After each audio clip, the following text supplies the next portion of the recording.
Have you ever noticed that the people who disturb you most at work don't even have to attack you directly?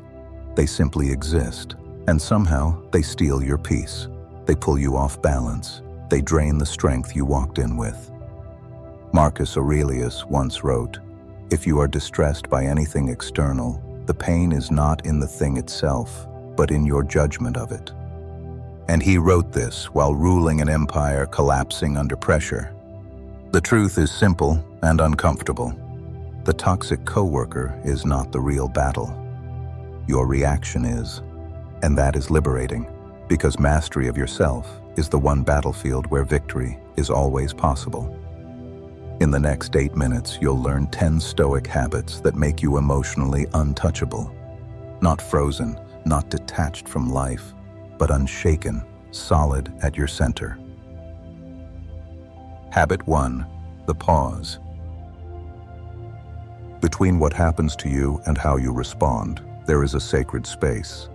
Epictetus reminds us, it's not what happens to you, but how you react that matters. Your coworker cuts you off in a meeting. You feel the heat rising in your chest, that familiar burn of injustice. But anger is never instant. It arrives in a wave. And before the wave crests, you have a moment, a sliver of freedom. When provoked, breathe. Count to 3. Let the emotion move through you like wind passing through an open room. Every pause is a form of training. Ask yourself, am I training calm or chaos? Habit 2. The view from above. Marcus Aurelius imagined rising above the world, seeing everything from a height where even the empire looked small. A coworker sends a passive-aggressive Slack message. Your heart races. Your mind begins to spiral. But zoom upward, past the building, past the skyline, past the city. From that height, this moment becomes dust. Ask yourself, will this matter in a year? If not, let it go. Your peace is too valuable to sacrifice on the altar of temporary nonsense. Habit 3. Boundaries as self-honor. Seneca wrote, "A man who cannot say no lives as a captive." Boundaries are not walls. They are declarations of self-respect, pillars that hold up the architecture of your inner life. Your coworker dumps their tasks on you again. You say yes, while everything in you says no. Each unwanted yes becomes a fracture in your integrity. The Stoic no is calm, firm, and complete. I can't take that on right now. No apology, no guilt, just clarity.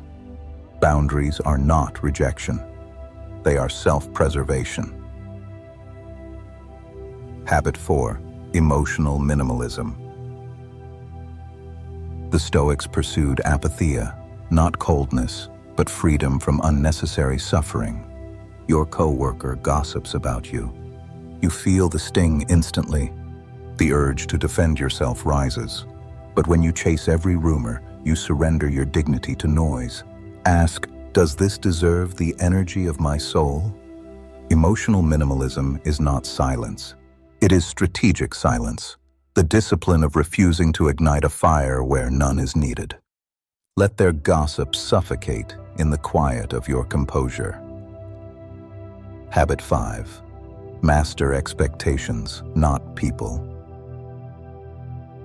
Epictetus taught that most suffering comes from wanting people to be who they are not.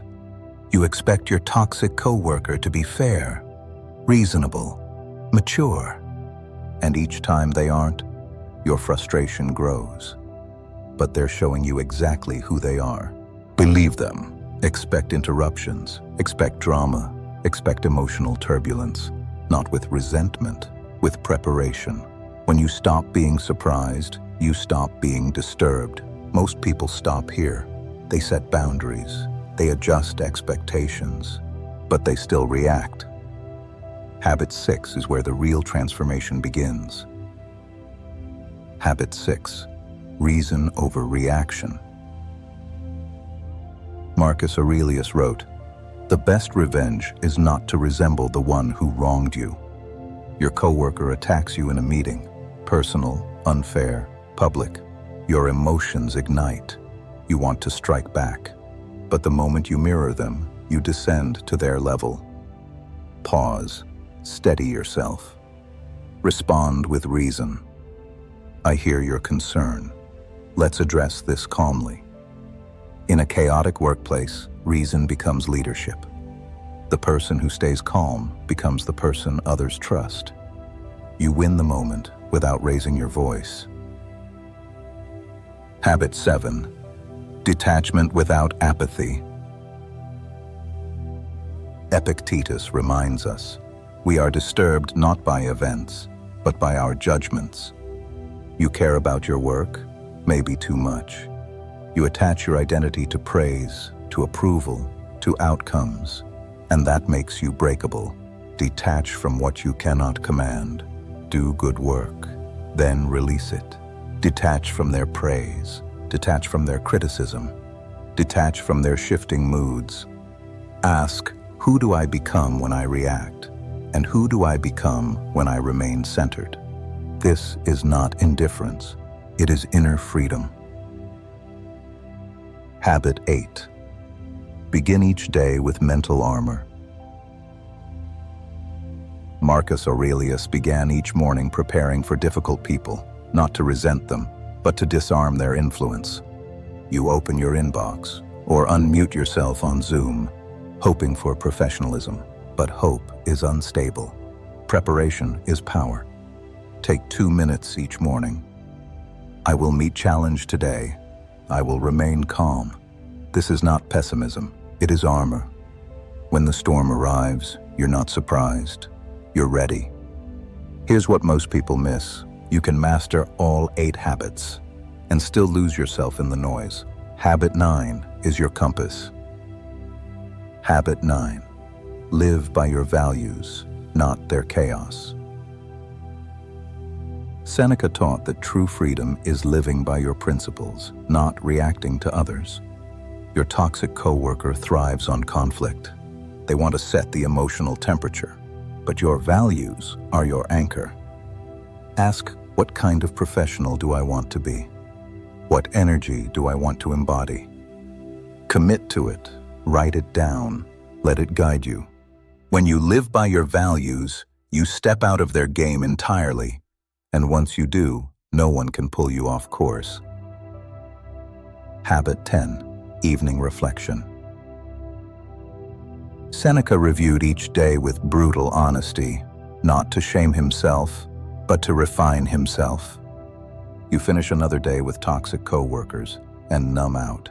You scroll, you collapse, and then repeat the same patterns tomorrow. Reflection is what turns survival into wisdom. Each night ask, where did I stay calm? Where did I lose myself? What will I do differently tomorrow? 2 minutes. That's all it takes to grow stronger. Toxic coworkers are not obstacles. They are invitations. Tests of strength, clarity, discipline, and wisdom. Every moment of friction is a chance to sharpen your inner structure. Marcus Aurelius faced betrayal, plague, war, and political violence. Yet he preserved his calm, because he mastered the one thing no one could take from him, his inner self. You have that same power. The pause, the view from above, boundaries, emotional minimalism, expectation management, reason, detachment, morning armor, value alignment, daily reflection. These habits are not techniques, they are armor. So when someone storms into a meeting, when they send a message meant to provoke you, when they try to drag you into their storm, pause, breathe. Remember who you are becoming. Not reactive, not fragile. Unshaken. The real danger is not the toxic coworker. The real danger is losing yourself in the reaction. Stay stoic, stay centered, stay free. Now, go build that armor.